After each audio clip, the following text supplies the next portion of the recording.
भारत में एक खौफनाक कार हादसा पेश आया जिसके नतीजे में 4 मुसलमान यूट्यूबर्स जाँ बहक हो गए।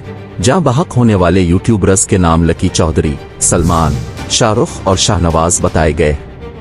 भारतीय रियासत उत्तर प्रदेश के अमरवह जिला में 2 गाड़ियों के तसादुम के नतीजे में 4 मुसलमान यूट्यूबर्स जाँ बहक हो गए, जबकि हादसे में 6 अफराद जख्मी हुए। नौजवान यूट्यूबर रोएंडी दोवोल के नाम से यूट्यूब चैनल चला रहे थे, जिसमें उनके सब्सक्राइबर की तादाद 2.6 मिलियन से जायद है।